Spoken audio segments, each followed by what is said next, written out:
मोदी सरकार ने एक ही बार में 2018 में हटाने का काम किया। नीतीश कुमार 19,000 साक्षरता प्रेरकों को, समन्वयकों को एक बार में हटा दिया। 9 साल तक हटवाया, नियोजन पत्र दिया, लेकिन हटवा दिया और बेरोजगार बना दिया। लेकिन इस बेरोजगारी से हम अपने बच्चे को बेरोजगार नहीं बनाना चाहते हैं, ना किसी बाहर में बिहारी कह करके गाली नहीं सुनाना चाहते हैं। इसलिए इस बार प्रशांत किशोर और स्कूल का बस्ता था। अच्छा सुनिए ना, सवाल वो सुनिएगा, इतना हल्ला कीजिएगा तो सुनेंगे कहाँ से। अच्छा ये जो टीवी वाला जो होता है 10-15 को 20 को चैनल रहता है, वो लोग एक नैरेटिव सेट करते हैं कि मोदी जी के माँ को गरिया है, कांग्रेस वाला कांग्रेस के विरुद्ध में मोदी जाती कांग्रेस ही बोलेगा कि भाजपा वाला हमरे माँ को गरिया है। दोनों के बीच में उलझ के रह जाता है जनता, नैरेटिव सेट हो जाता है। उसी नैरेटिव में उलझन से बाहर निकलने का फॉर्मूला बताइए। इस बार गाली गलौज, हमारी माँ को आपने गाली दिया, ये अब जनता सुनने वाली नहीं है। अब चाहती है बदलाव और शिक्षा की बात करती है। मूल एजेंडा पर आइए, गाली पर मत जाइए। गाली पर अब कुछ नहीं होने वाला है। अब आपने ठग करके जितना दिन राज कर लिया, हिंदू मुस्लिम, ठीक है, आपको हिंदू के नाम पर दिया तो आपने राम मंदिर बना दिया। अब हमको उससे क्या, अब हमको हमारे बच्चा का शिक्षा तो चाहिए, रोजगार तो हमको चाहिए। हम अब इस बात पर रहेंगे, किसी गाली गलौज के चश्मे में नहीं फंसने वाले हैं। उस चश्मा को उतार दिए हैं हम लोग। अब तो लगता है इस बार जो उद्योग जो बंद हो गया, उस उद्योग के मुद्दे पर चुनाव होगा।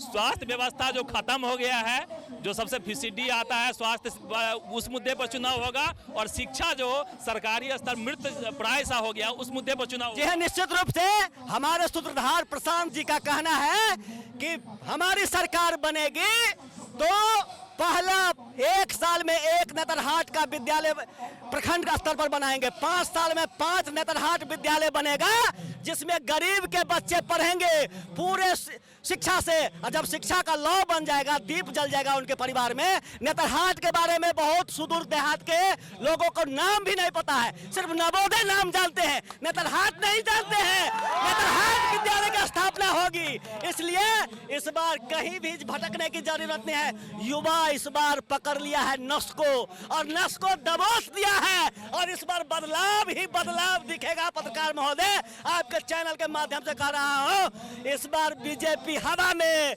लालटेन गुल हो गया, तीर का तीर मुरझ गया।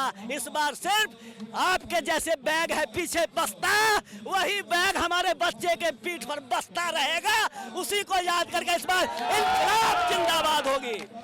तो क्या लग रहा है कि जो कह रहे हैं सही है?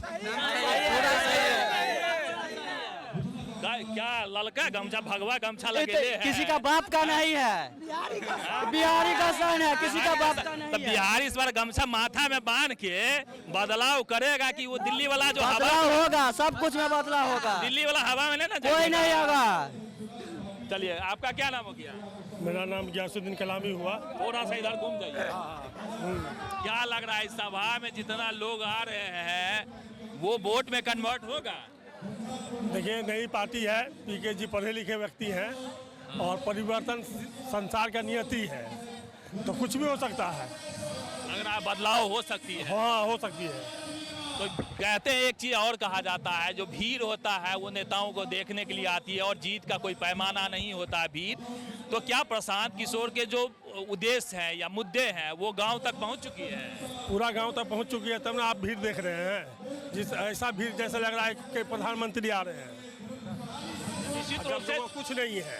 निश्चित रूप से भीड़ हमने देखा है, 4 से 5 किलोमीटर का जो है लगभग ट्रैफिक जाम है। और ऐसी परिस्थिति में निश्चित रूप से ये कहा सकता है कि मैक्सिमम आदमी जो एक छोटे से ग्राउंड में इकट्ठा होना चाहिए वो इकट्ठा है। और एक राजनीतिक में बड़ा मानना होता है कि यदि किसी के घर में प्रवेश करना हो राजनीतिक दल को, तो युवाओं से होकर उन्हें गुजरना पड़ता है। तो युवाओं की जो संख्या है यहाँ निश्चित रूप से ये बताती है कि प्रशांत किशोर के जो आह्वान है उसमें युवाओं का जो संख्या है वो बेहतर है। बड़ी संख्या में युवा जुट रहे हैं। हालांकि वोट कितना कन्वर्ट होगा ये आने वाला वक्त तय करेगा। फिलहाल इस वीडियो में इतना ही, हमें दीजिए इजाजत।